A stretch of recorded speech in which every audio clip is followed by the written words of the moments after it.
Professor Thomas കുട്ടി, ഇവിടെ ഇന്നിപ്പോൾ ഏതാനും മിനിറ്റുകൾക്ക് അല്ലെങ്കിൽ നിമിഷങ്ങൾക്കുള്ളിൽ ബഡ്ജറ്റ് 11 മണിക്ക് കേന്ദ്ര ബഡ്ജറ്റ് അവതരിപ്പിക്കുകയാണ് ധനമന്ത്രി നിർമ്മലാ സീതാരാമൻ പാർലമെൻറ്റിൽ. ധനമന്ത്രി എന്ന നിലയിൽ ഏറ്റവും കൂടുതൽ ബഡ്ജറ്റ് അവതരിപ്പിക്കുന്ന വ്യക്തി കൂടിയാണ്. 7ാമത്തെ ബഡ്ജറ്റാണ് അവതരിപ്പിക്കുന്നത്.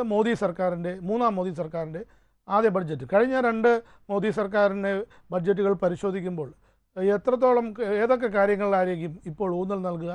ഇവിടെ സാധാരണക്കാരൻ്റെ ഒരുപാട് വിഷയങ്ങൾ ബാക്കിയാവുന്നു. പ്രത്യേകിച്ച് വിലക്കയറ്റം, തൊഴിലില്ലായ്മ, പിന്നെ ഇന്ത്യയുടെ പൊതുക്കടം വർദ്ധിക്കുന്നു, അങ്ങനെ ഒരുപാട് കാര്യങ്ങളുണ്ട്. കഴിഞ്ഞ ദിവസം പുറത്തിറങ്ങിയ സാമ്പത്തിക അവലോകന റിപ്പോർട്ടിൽ 7% വരെ സാമ്പത്തിക വളർച്ച കൈവരിക്കുമെന്ന് പറയുമ്പോഴും IMFൻ്റെയും RBIയുടെയും കണക്കുകൾ ഇതിൽ നിന്നും വ്യത്യസ്തമാവുകയും ചെയ്യുകയാണ്. പുതിയ ബഡ്ജറ്റ് അവതരിപ്പിക്കുമ്പോൾ ധനമന്ത്രിയുടെ മുമ്പിൽ ഒത്തിരി വെല്ലുവിളികളുണ്ട്. കാരണം ഇലക്ഷന് നേരിട്ടപ്പോൾ അവർ പറഞ്ഞതും ഇപ്പോൾ പ്രാവർത്തികമാക്കാൻ പോകുന്നതും തമ്മിൽ വലിയ അന്തരം വരാനുള്ള സാധ്യതയുണ്ട്. കാരണം തെരഞ്ഞെടുപ്പിൽ അവർ പറഞ്ഞ മോഡിക്ക് ഗ്യാരണ്ടി എന്നാണ് പറഞ്ഞത്. ഈ മോഡിക്ക് ഗ്യാരണ്ടി ഫലം കണ്ടില്ല എന്നുള്ളത് ഇലക്ഷൻ്റെ റിസൾട്ട് തെളിയിച്ചു കഴിഞ്ഞു. 2, ഇതൊരു ഭൂരിപക്ഷം ഇല്ലാത്ത സർക്കാരാണെന്ന് വേണമെങ്കിൽ ആലങ്കാരികമായിട്ട് പറയാം. സാങ്കേതികമായിട്ട് ഭൂരിപക്ഷമുണ്ട്. 2 വ്യത്യസ്ത കാഴ്ചപ്പാടുള്ള 2 കക്ഷികളുടെ പിന്തുണയിലാണ് ഇപ്പോൾ ഭരണം പോകുന്നത്. അത് തെലുങ്കുദേശം പാർട്ടിയാണ്, അതുപോലെ തന്നെ JDU. ഈ 2 പാർട്ടികളും അവരുടേതായ സ്ഥാപിത താല്പര്യങ്ങളുള്ളവരാണ്. അപ്പോൾ അവരിപ്പോൾ പ്രധാനമായിട്ട് ഊന്നൽ കൊടുക്കാൻ പോകുന്നത്, അവർ പലപ്പോഴും ഈ ഒരു സംസ്ഥാനത്തിന് പ്രത്യേക പദവി, ബീഹാറിനും ആന്ധ്രാപ്രദേശിനും പ്രത്യേക പദവി എന്നുള്ളൊരു ആവശ്യമായിട്ട് മുന്നോട്ട് വരാനുള്ള സാധ്യതയുണ്ട്. പദവി നൽകിയില്ലെങ്കിലും കൈ അയച്ച് അവരെ സഹായിച്ചില്ലെങ്കിൽ അവരുടെ പിന്തുണ അനിശ്ചിതത്തിലാകുന്നത് അത് മോഡി ഗവൺമെൻറ്റിന് തീർച്ചയായിട്ടും മുന്നോട്ട് കൊണ്ടുവന്നതിന് തടസ്സമായിട്ട് വരാൻ സാധ്യത. അപ്പോൾ ഈ പശ്ചാത്തലത്തിലാണ് പോകുന്നത്. പക്ഷേ ഗവൺമെൻറ് പറഞ്ഞ ചില കാര്യങ്ങളുണ്ട്. അപ്പോൾ ഒന്നാമതായിട്ട് പറഞ്ഞു, ഈ വെൽഫെയർ സ്കീംസ്, ജനക്ഷേമ പദ്ധതികൾ നടപ്പാക്കും എന്ന് പറഞ്ഞാണ് അധികാരത്വം. അതുകൊണ്ട് തന്നെ തീർച്ചയായിട്ടും ഈ ജനക്ഷേമ പദ്ധതികൾ നടപ്പാക്കാതിരിക്കാനായിട്ട് കഴിയത്തില്ല. ഗവൺമെൻറ് മുന്നിൽ ഏറ്റവും പ്രധാനപ്പെട്ട ഒരു ഗുണം എന്ന് പറയുമ്പോൾ ഒത്തിരി പണം ഗവൺമെൻറ് കയ്യിലുണ്ട്. പണം എന്ന് പറഞ്ഞാൽ ചരിത്രത്തിൽ ഒരിക്കൽ പോലും ഇല്ലാതിരുന്ന വണ്ണം RBIയിൽ നിന്ന് 2.11 ലക്ഷം കോടി രൂപ ലാഭവിഹിതമായിട്ട് കിട്ടി. അത് കഴിഞ്ഞ ബഡ്ജറ്റിൽ പറഞ്ഞതിനേക്കാൾ 141% കൂടുതലാണ്.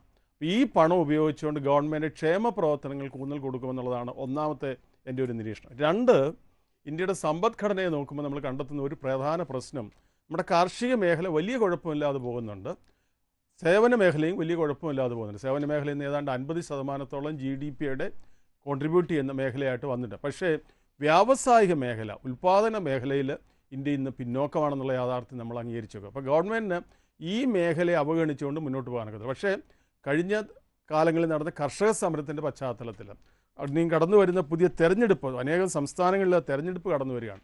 ഈ പശ്ചാത്തലത്തിൽ കാർഷിക മേഖലയ്ക്ക് ഊന്നൽ കൊടുക്കാതിരിക്കാൻ. അപ്പോൾ ഇത് എല്ലാത്തിനെയും കൂടെ ഒന്ന് യോജിപ്പിച്ച് കൊണ്ടുപോകുക, ക്ഷേമ പദ്ധതികൾക്ക് ഊന്നൽ കൊടുക്കുക, കാർഷിക മേഖലയ്ക്ക് ആവശ്യമായ പിന്തുണ കൊടുക്കുക, അതോടൊപ്പം തന്നെ വ്യവസായ മേഖലയ്ക്കും പിന്തുണ കൊടുക്കുക. ഇപ്പം നേരത്തെ ഉണ്ടായിരുന്ന ഈ 2 മോഡി ഗവൺമെൻറ്റുകൾക്കും ഉണ്ടായിരുന്നതിലുള്ളൊരു ആരോപണം, ചില വ്യവസായ കുടുംബങ്ങളെ സഹായിക്കുന്ന അല്ലെങ്കിൽ സുഹൃത്തുക്കളെ സഹായിക്കുന്ന ഒരു നടപടിയായിരുന്നു എന്നുള്ളത്. ഇത് ദീർഘകാല അടിസ്ഥാനത്തിൽ ഇന്ത്യൻ സമ്പദ്ഘടനയ്ക്ക് ദോഷം ചെയ്യും. 2-3 വ്യവസായ കുടുംബങ്ങളിലേക്ക് ഇന്ത്യയുടെ സാമ്പത്തിക മേഖല ചുരുങ്ങിക്കഴിഞ്ഞാൽ ഇത് വലിയ അപകടത്തിലേക്ക് പോകും. ഇത് തീർച്ചയായിട്ടും നിർമ്മലാ സീതാരാമനെ പോലെ ഒരു കഴിവുറ്റ ഒരു ധനമന്ത്രിക്ക് അവഗണിക്കാൻ കഴിയത്തില്ല. അതുകൊണ്ട് തന്നെ തീർച്ചയായിട്ടും ഈ മേഖലയിലും ചില പ്രവർത്തനങ്ങൾ ഈ ഗവൺമെൻറ് കൊണ്ടുവരുമെന്നാണ് ഞാൻ ഇപ്പോൾ പ്രതീക്ഷിക്കുന്നത്. അതുപോലെ തന്നെയാണ് വളരെ പ്രധാനപ്പെട്ടതാണ്, നമ്മുടെ പാർശ്വവൽക്കരിക്കപ്പെട്ട ആളുകൾക്ക് ചില കാര്യങ്ങൾ ചെയ്യാതിരിക്കാൻ കഴിയത്തില്ല. കാരണം ഞാനിത് ഒരു രാഷ്ട്രീയ കാഴ്ചപ്പാടല്ല, പക്ഷേ രാഷ്ട്രീയ നിലപാടുകളും ഉണ്ടല്ലോ ഇതിൽ. കാരണം രാമക്ഷേത്രം പണിതത് കൊണ്ട് BJP ഗവൺമെൻറ് ഒരു നേട്ടം ഉണ്ടായില്ല എന്നുള്ള തെരഞ്ഞെടുപ്പ് കണ്ടു കഴിഞ്ഞു. അപ്പോൾ അതുകൊണ്ട് തന്നെ ഈ സാധാരണക്കാരായ ആളുകൾക്ക് വേണ്ടിയുള്ള ക്ഷേമ പദ്ധതികൾ ഈ ബഡ്ജറ്റിൽ ഉണ്ടാകുമെന്നാണ് ഞാൻ സ്വാഭാവികമായിട്ടും പ്രതീക്ഷിക്കുന്നത്. ഇപ്പോൾ താങ്കൾ പറയുന്നത് ഈ മേക്ക് ഇൻ ഇന്ത്യ എന്ന് പറയുന്നത് പരാജയമാണെന്നാണ് ചൂണ്ടിക്കാട്ടിയതുപോലെ. വ്യാവസായിക മേഖലയിൽ വളരെ ഇന്ത്യ പിന്നോക്കം പോകുന്നുവെന്ന് താങ്കൾ പറയുകയും ചെയ്തു. അങ്ങനെയെങ്കിൽ ഇപ്പോൾ സേവന മേഖലയിൽ നിന്നാണ് കൂടുതൽ വരുമാനം പ്രതീക്ഷിക്കുന്നതാണ് കഴിഞ്ഞ ദിവസം പുറത്തിറങ്ങിയ സാമ്പത്തിക അവലോകന റിപ്പോർട്ടിൽ വ്യക്തമാക്കുകയും ചെയ്തത്.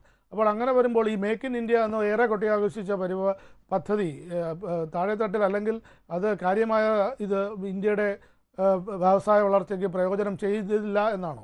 ഇത് യഥാർത്ഥത്തിൽ ഇതൊക്കെ ചില ബബിൾസ് ആയിട്ട് നമ്മൾ പറയും, വെറും കുമിളകളാണ്.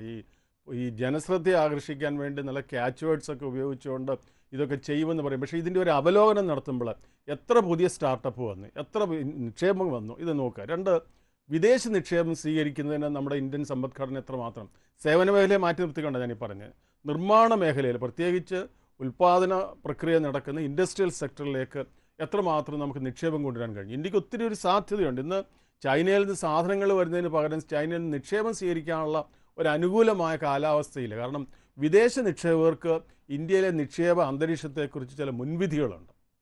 അതുകൊണ്ട് തന്നെ അവർ നിക്ഷേപത്തിൽ വിമുഖരാകുന്നുണ്ട്. അപ്പോൾ ഇന്ത്യ ഇനി അടുത്ത കാലത്ത് മുന്നോട്ട് പോകുമ്പോൾ ഇന്ത്യക്ക് കഴിയാനുള്ളത് കൂടുതൽ നിക്ഷേപം ആകർഷിക്കണം. അത് ആഭ്യന്തരമായിട്ടാലും വിദേശത്തുള്ള നിക്ഷേപമായാലും അതുണ്ടാകേണ്ടതായിട്ടുണ്ട്. അതോടൊപ്പം തന്നെ വ്യവസായ മേഖലയിൽ ഊന്നൽ കൊടുത്ത് മുന്നോട്ട് പോയില്ലെങ്കിൽ ദീർഘകാല അടിസ്ഥാനത്തിൽ ഇന്ത്യയുടെ പുരോഗതി മുരടിക്കുമെന്നുള്ള കാര്യത്തിൽ യാതൊരു സംശയമില്ല. ഞാൻ ഒരു കാര്യം കൂടെ സൂചിപ്പിക്കാം. ഈ 7.1% വളർച്ച എന്നൊക്കെ പറയുന്നത് വളരെ ശുഭാപ്തി വിശ്വാസത്തോട് ചെയ്യുന്നതാണ്. ഇതിനിടെ ഒത്തിരി കാര്യങ്ങൾ വരാനുണ്ട്. നമ്മുടെ ഈ ജിയോ പൊളിറ്റിക്കൽ സിറ്റുവേഷൻ, ഗൾഫ് മേഖല അല്ലെങ്കിൽ ഇസ്രയേൽ പലസ്തീൻ ഈ വിഷയങ്ങൾ, ഇതൊക്കെ ഇന്ത്യൻ സമ്പദ്ഘടനയെ ബാധിക്കുന്ന വിഷയങ്ങളാണ്. അപ്പോൾ ഇതൊക്കെ കാണാതെ നമ്മളിങ്ങനെ 7.1% വാർഷിക വളർച്ച ഉണ്ടാകും എന്ന് ശുഭാപ്തി വിശ്വാസത്തോടെ പറയുന്നത് ഇന്ത്യൻ സമ്പദ്ഘടനയുടെ ഒരു പ്രത്യേകതയാണ്. ഒന്നാം പദ്ധതി മുതൽ നമ്മളെപ്പോഴും ലഭിക്കാവുന്നതിലധികമായ വരുമാനം ലഭിക്കുമെന്ന് ആത്മവിശ്വാസം പ്രകടിപ്പിക്കുകയും കണക്കുകൾ കൂട്ടുകയും പിന്നീട് തിരുത്തുകയും ചെയ്യും. അപ്പോൾ അതുകൊണ്ട് എനിക്ക് തോന്നുന്നില്ല ഈ 7.1% വളർച്ച കൈവരിക്കാൻ കഴിയുമെന്നുള്ളത് ഒരു ശുഭാപ്തി വിശ്വാസത്തിനപ്പുറം വസ്തുതകളുമായിട്ട് ബന്ധപ്പെട്ടതായിട്ട് സംശയമുണ്ട്. ഇപ്പോൾ ആദായ നികുതി കാര്യങ്ങൾ ഉൾപ്പെടെയുള്ളവരാണ് സാധാരണക്കാർ, കൂടുതൽ പേരും ആദായ നികുതി നൽകുന്നവരും കൂടെ. അത് സംബന്ധിച്ച് എന്തെങ്കിലും പ്രഖ്യാപനം, അത് കഴിഞ്ഞ തവണയും പ്രഖ്യാപനം പ്രതീക്ഷിച്ചിരുന്നു, പക്ഷേ അങ്ങനെ ഉണ്ടായിട്ടില്ല. ഇൻ്റീരിയം ബഡ്ജറ്റ്, ഇടക്കാല ബഡ്ജറ്റായിരുന്നു അവതരിപ്പിക്കുകയും ചെയ്തത്. ഇപ്പോൾ സമ്പൂർണ്ണ ബഡ്ജറ്റാണ് ധനമന്ത്രി നിർമ്മലാ സീതാരാമൻ അവതരിപ്പിക്കുകയും ചെയ്തത്. ഇപ്പോൾ ഏതൊക്കെ സെക്ടറിനായിരിക്കും താങ്കളുടെ ഇതിൽ കൂടുതൽ ഊന്നൽ നൽകുക? പ്രത്യേകിച്ച് വിലക്കയറ്റം അനിയന്ത്രിതമായി മുന്നോട്ട് പോവുകയാണ്. അതോടൊപ്പം തന്നെ തൊഴിലില്ലായ്മയും രാജ്യത്ത് പ്രകടമാവുകയും ചെയ്യുന്നു. അത്തരം ഇപ്പോൾ ഞാൻ തുടക്കത്തിൽ സൂചിപ്പിച്ചതുപോലെ രാജ്യത്തിൻ്റെ സമ്പത്തിൻ്റെ 77% കൈയാളുന്നത് 10% വരുന്ന ശതകോടീശ്വരന്മാരിലേക്ക് ചുരുങ്ങുകയും ചെയ്യുന്നു. അത്തരം ഒരു സാഹചര്യത്തിൽ സാധാരണക്കാരനെ സംബന്ധിച്ചോളം ഈ ബഡ്ജറ്റിൽ നിന്നും എന്തെങ്കിലും പ്രതീക്ഷയ്ക്ക് വകയുണ്ടോ? രണ്ട് കാര്യങ്ങളാണ് വരേണ്ടത്. ഒന്ന്, വെറും സാധാരണക്കാരായ മനുഷ്യരുടെ ക്രയശേഷി വർദ്ധിപ്പിക്കേണ്ടതുണ്ട്. രണ്ട്, ഇടത്തരക്കാരുടേതുണ്ട്. ഈ ഇടത്തരക്കാരുടെ പ്രശ്നം വരുമ്പോഴാണ് നമ്മൾ ഈ വരുമാന നികുതി, ഇൻകം ടാക്സിനെ കുറിച്ച് വരുന്നത്. ഇടക്കാലത്ത് ഇൻകം ടാക്സ് കുറേ കൂടെ യുക്തിസഹജമായ രീതിയിൽ ക്രമപ്പെടുത്താൻ ഒരു പരിശ്രമം നടത്തിയെങ്കിലും പിന്നീട് ആ ശ്രമങ്ങൾ കാണുന്നതായിട്ടില്ല. കാരണം ഇടത്തരം വരുമാനമുള്ള ആളുകൾ കൂടുതൽ കമ്പോളത്തിൽ ഇടപെടുകയും അവർ സാധന സാമഗ്രികൾ വാങ്ങിക്കുകയും ചെയ്യുമ്പോഴാണ് സമ്പദ്ഘടന വളരുന്നത്. അതുകൊണ്ട് തീർച്ചയായിട്ടും ഇപ്രാവശ്യം ഈ നിലവിലുള്ള സ്ലാബുകളിൽ വ്യത്യാസം വരാനുള്ളൊരു സാധ്യതയുണ്ട്.